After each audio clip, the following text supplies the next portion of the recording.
Welcome into Candlestick Chronicles, a 49ers podcast on the Blue Wire Podcast Network. I'm Kyle Madson. I write about the 49ers for NinersWire.com, part of the USA Today Sports Media Group. Chris Biderman with me as always. And we're going to talk about some things we're looking for at training camp on Sunday when we're going to be there. But we're also going to talk about the video heard around the internet with Brandon Aiyuk shaking hands with his general manager and his head coach. What does it all mean? We'll tell you in a second, but before we do that, we got to tell you about our friends at Lamb Chops. You guys know it's our official podcasting uniform. I'm wearing a Blue Wire shirt at the moment, but you can bet I'm wearing some Lamb Chops mesh shorts. They are they got starfishes and seashells on them. Very good for summer, obviously. Warm on vacation last week. Got a lot of compliments, of course. Just extremely fun clothing, very comfortable, high quality. Have a bunch of Lamb Chops pieces I've worn for years now, and the quality on them is just like as good as they were when I first got them. Facts.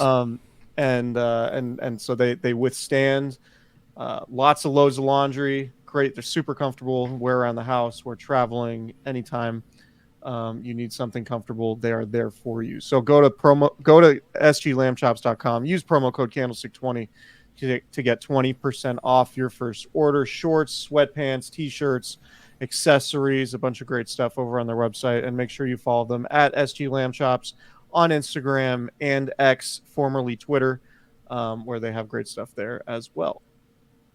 We're also sponsored by Prize Picks. PrizePicks.com/Candlestick is the site. Promo code Candlestick for a first deposit match up to $100. Also download the Prize Picks app. Kyle, what's Prize Picks? It's daily fantasy sports, and it's my favorite way to consume sports. The way Prize Picks works, you pick 2 to 6 players.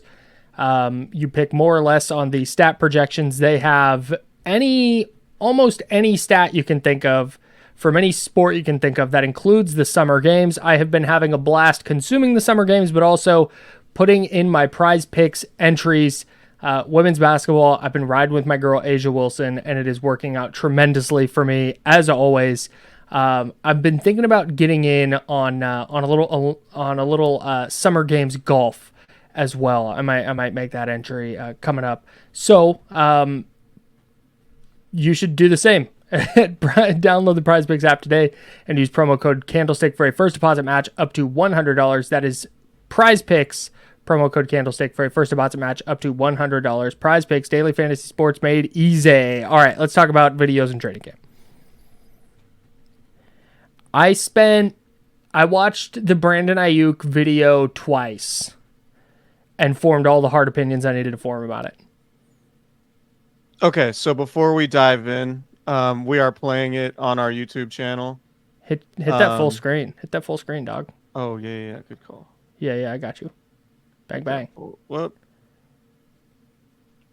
That was weird. I don't know what's happening. This is good podcasting. Anyway, there's video of Brandon Aiyuk walking over towards John Lynch and Kyle Shanahan in all black. I think he's wearing Nikes this year. He's been an Adidas guy in the past. Daps up John Lynch. John kind of grabs him, pulls him towards him. They're talking about something, looks jovial. Kyle Shanahan comes over really with some enthusiasm. That was an enthusiastic dap. And gives him some dap. Look, there hasn't been any report of, any real progress, right? There was Colin Cowherd tweeting that on Thursday that expect some news on a Brandon Aiyuk deal. I'll just say it, like, looking at that video looked like something had been accomplished or some headway had been made. It didn't look like it was a chilly standoff situation where Brandon Aiyuk is upset. I've seen some people on the World Wide Web talk about, did the 49ers, is this a goodbye dap from Brandon Aiyuk? I do not think Kyle Shanahan and John Lynch would have dapped up Brandon Aiyuk like that if they were shipping him out of town. And then let him watch practice. If Brandon Aiyuk had been Take this in, BA. Yeah, enjoy the fresh air one more time before we send you to Pittsburgh. Just get all these mental notes in before you go. No, I think I don't want to read too much into body because it could ultimately be nothing either. They could just have a good relationship, and they could just be like, "Oh, hey man, good to see you. Glad you're here." Right. You know. Yeah. Yeah. But Yeah. I do want to say the way Kyle Shanahan specifically went over and dapped up Brandon Aiyuk made it seem like to me, all right, maybe, we're recording this Thursday. They had the off day Thursday. Wouldn't surprise me if there's some, T's being crossed, I's being dotted, and at some point, Friday, Saturday, Sunday, Brandon Aiyuk is back practicing with a new contract. Yeah, it's the way the John Lynch DAP and the pull. That was the middle-aged white dude DAP. There he is. Hey, there he is. That was that one. He did. Yeah, that was that. And then the way Shanahan comes over, and it wasn't just a light. It was a like full-blown arm goes up. He winds up, gets the DAP in there, and then it wasn't just the bro hug like the one tap. It was multiple pats on the back from Kyle Shanahan. And again, the facts of the situation is, hey, we have no idea. We're guessing. We are speculating our asses off here. But that did not look like, hey, these are guys that haven't seen each other in a long time. Or because that's definitely not the case. That wasn't hey, somebody said a funny thing as they were walking up and that's why everybody seems to be smiling and having a good time. Like, no, that looked like hey, the major hurdle is cleared. T's, I's, J's, other letters being crossed and dotted, and that's kind of the end of it. So I that's what I took away from it.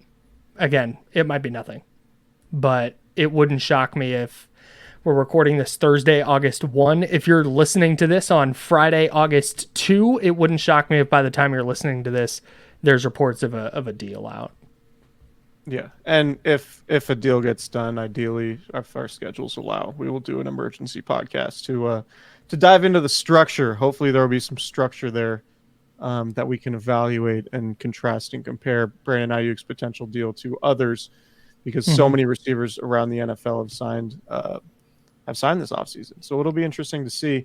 The other guy where there's been, much less news on, or at least much less content to take in on, is Trent Williams, who's away from the team. You saw Tristan Wirfs sign a deal, I think, that averaged $28 million a year with the Bucks. Man, sliding doors moment. What if the Niners hadn't traded? Well, we've talked about it. We have so many times. It's tough. That's a tough beat. So the Niners, when they drafted Javon Kinlaw in 2020, moved back one spot with the Buccaneers, who wound up taking Tristan Wirfs. In that trade, they got a mid-round pick that they used to help move up later in the first round from the back end of it to go get Brandon Aiyuk. But there's a world where, it's all just very interesting, because Javon Kinlaw obviously didn't work out. Tristan Wirfs would have been an amazing player for the 49ers to have along their offensive line. Playing any number of, he could play any position, maybe outside of center for them. Instead of Javon Kinlaw, who did not work out. But would they even have Brandon Aiyuk? Like, would Brandon Aiyuk be on the Packers? And then would Brandon Aiyuk be like the heir apparent to Devontae Adams? And would Aaron Rodgers still be in Green Bay because they didn't draft Jordan Love? And where would Jordan Love be? So anyway, it's just kind of a crazy sliding doors moment that can make your head spin a little bit. But the worst part about it is this isn't a Patrick Mahomes thing, where the Chiefs traded up to get Patrick Mahomes way earlier than anyone thought he was going to go. This was in the moment. You, on this very podcast, were like, hey, Tristan Wirfs seems like a guy that would help the 49ers. And he was going to him in mock drafts. Like, it just made a lot of sense. And then they traded out of the spot that he went, and the team that they traded with, like, they traded back, they flipped spots. It's tough. That's a tough beat. That's a bad beat. At least they got Brandon Aiyuk out of it, right? I'm sorry, I can't get there, because you can, if they had really wanted to move up with other stuff, they could have. Yeah, that's fair. So. If they would have came out of that 2020 first round with Tristan Wirfs and Brandon Aiyuk, That'd be insane. Would they? But then, maybe they traded 2021 first and they don't wind up trading for Trey Lance. And then who knows what happens, Would the Niners have won a Super Bowl if they did take Tristan Wirfs and somehow land Brandon Aiyuk in that same draft? Yeah. I'm going to say yes. Because they could have had, say Tristan Wirfs was playing right guard. Yeah. They had Tristan Wirfs at right guard, Trent Williams at left tackle. And then, man, maybe they wouldn't even need to pay Trent Williams right now because you'd just be like, well, we have Tristan Wirfs. So tough. That's a tough go. Anyway, Trent Williams, there's been no news on that. I would imagine if you're Trent Williams, you are not dying to get to training camp, given your experience, given the number of games you've had to play since you've come to the 49ers.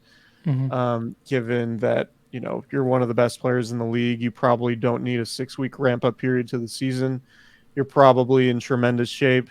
I know we talk about football shape being different. I think Trent Williams probably, because tackle is such like a, I don't know. I think the nature of tackle allows you to, you don't need a million reps at tackle if you're Trent Williams, I guess is the point I'm trying to make. And I think Trent Williams knows that.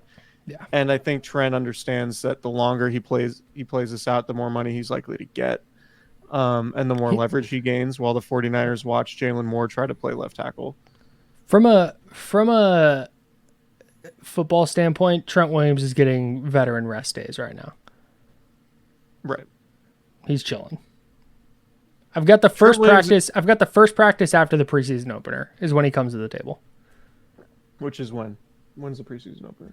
August 10. Okay. So August 12th is the day I'm circling. He's probably not going to practice during any Wednesday this season. Right. Yeah, I'd be shocked.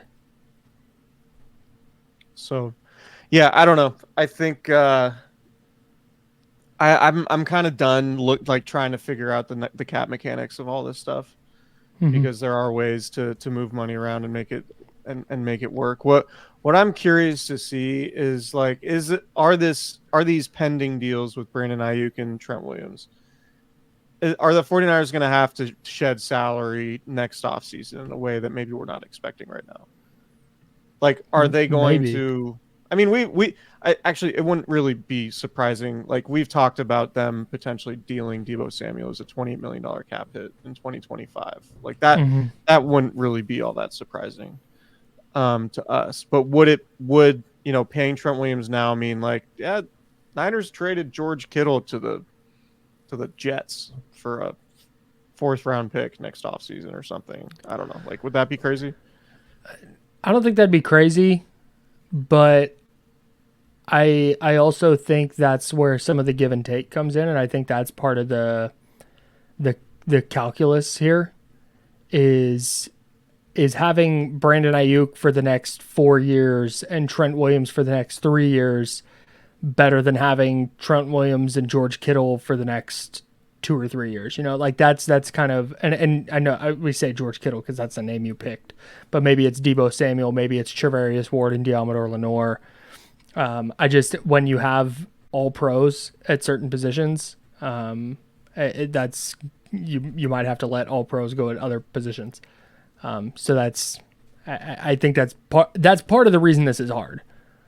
There's ways to make the money work. It's just a matter of what does that take off of the table for them in the future. I think that's where they're at. That's a good point on Ward and Lenoir. Maybe you just lose both your starting corners. Yeah. Right. And then maybe if those guys play at a high level, maybe you're just we'll just take the comp picks and we'll, use a 1st round pick on a corner and whenever we're drafting. Yeah.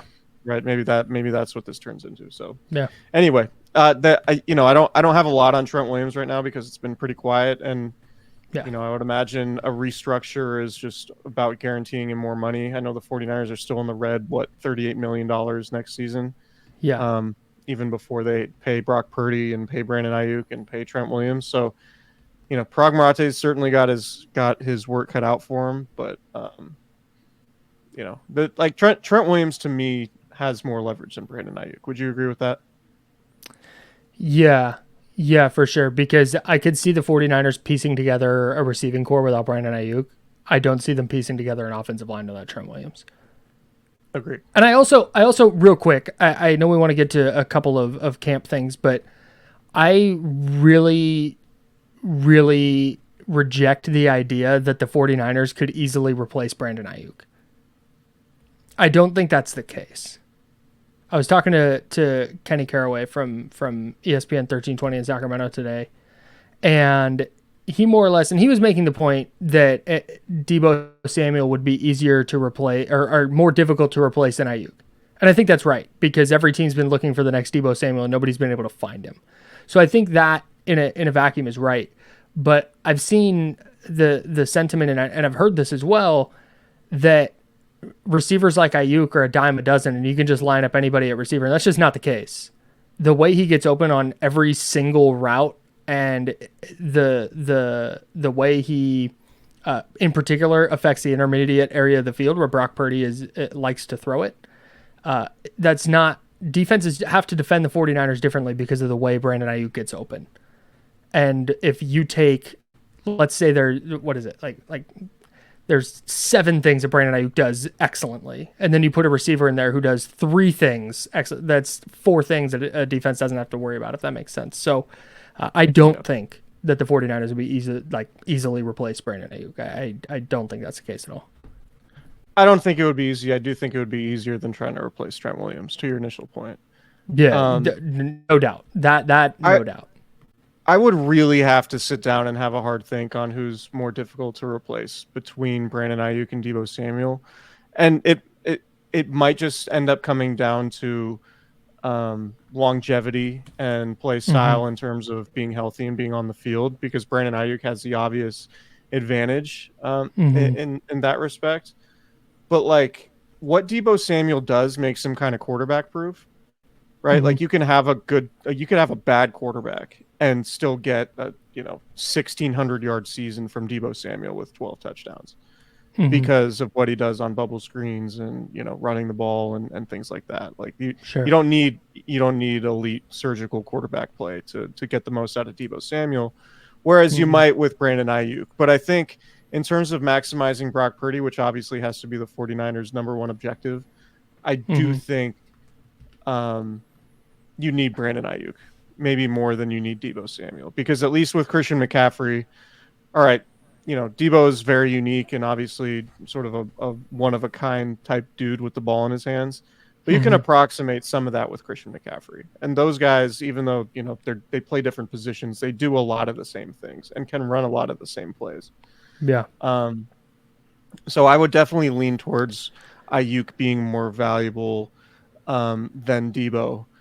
But on the other hand, you could point to those playoff games in 2022 where Deebo's just like running through everybody and looking like a Hall of Fame player. And it's like, well, all right, BA hasn't had that playoff moment yet, maybe with the exception of diving and catching that ball that bounced off the Detroit Lions helmet in the NFC Championship game, right? But that was kind of a lucky freak play. It wasn't Brandon Aiyuk dominating in the same way that Deebo did in the playoffs a couple of years earlier. So I mean, it's a good problem to have when you have 2 elite receivers, and the 49ers, hopefully for them, don't have to make that decision right now between those 2 guys. But I think going forward, I would rather have BA, just because his game, I feel like Brandon Aiyuk can be Brandon Aiyuk at a high level for the next 6 to 8 years. I feel like Deebo Samuel, unless he really evolves his game and becomes a better route runner and more, quote unquote, pure receiver, probably 2 or 3 years, playing at a high level, barring any substantial injury. Right. So in that sense, I think that's probably where I'd lean if we had to decide, who's more valuable to this team. Yeah. I think I'm with you. We're going to training camp on Sunday. Yeah, it'd be fun. Fired up to be there. Fired up. Football practice. Should I wear my shoulder bag thing? Your shoulder bag thing. My I don't crossbody? know. You got a sling? Yeah.